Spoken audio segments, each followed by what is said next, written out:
Hindi ka pa din ba naka-redeem ng reward points mo sa Citibank after migration? Huwag kang mag-alala kasi pwede mo pa namang i-redeem yan under Union Bank system na. So paano mag-redeem at kung magkano ay nakadepende sa pipiliin mong options.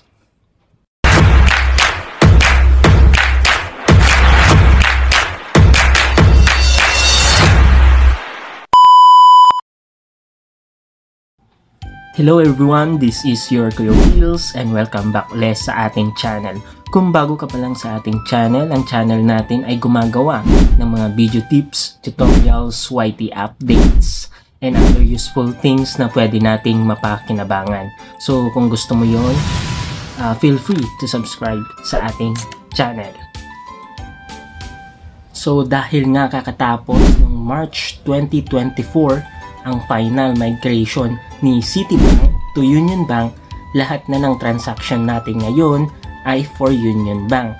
Kung may mga unused points pa kayo from Citibank, don't worry kasi lahat naman ng unused points natin, unused miles and rebates sa Citi account natin ay hindi mag-e-expire at di mababago. Kung ilang points man yan, ganyan din po ang matra-transfer as part ng migration from Citibank to Union Bank natin. So kung gusto mong mag-redeem ng points under Union Bank system na, ay nasa tamang video ka. Sa video to malalaman mo kung paano mag-redeem ng points under Union Bank system. Anong mga options pwede nating i-redeem sa ating mga points. Paano nga ba mag-redeem ng points? In this video, ina-assume ko na na-link or na-add mo na yung Citi branded cards mo sa Union Bank application. So kung hindi pa, hindi mo alam kung paano, may previous video po tayo dyan. At ito po yun. Yan. Ito po yung magpa-flash sa ating screen. Check nyo na lang po sa description box din. Or go to my profile at hanapin tong video na to. Or click sa upper right corner na mag-a-appear sa screen ng video na to. So, kung connected ka na, na-link mo na or na-add mo na yung Citi card mo sa Union Bank application, after natin mag-login sa Union Bank application, i-click lang natin yung in-add nating Citi card kay Union Bank system.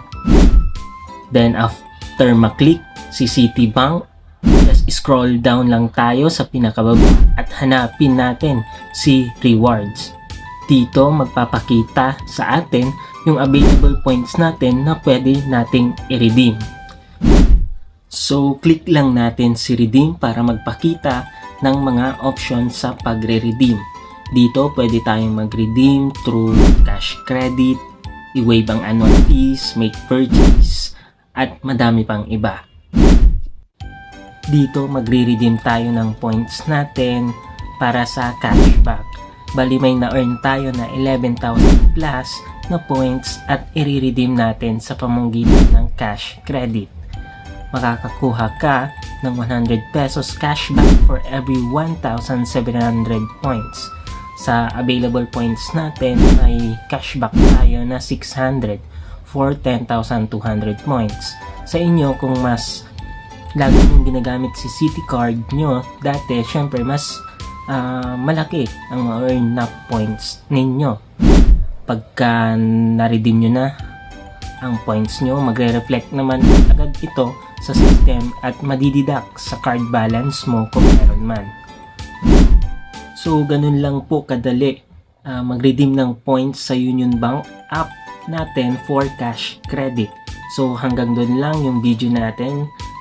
Sana may nakuha kayo. So kung nagustuhan mo ang ating video, wag mo naman akong kalimutan bigyan ng like, comment if not nag-try ka na din mag-redeem at anong nangyari at status nung ni-redeem mo.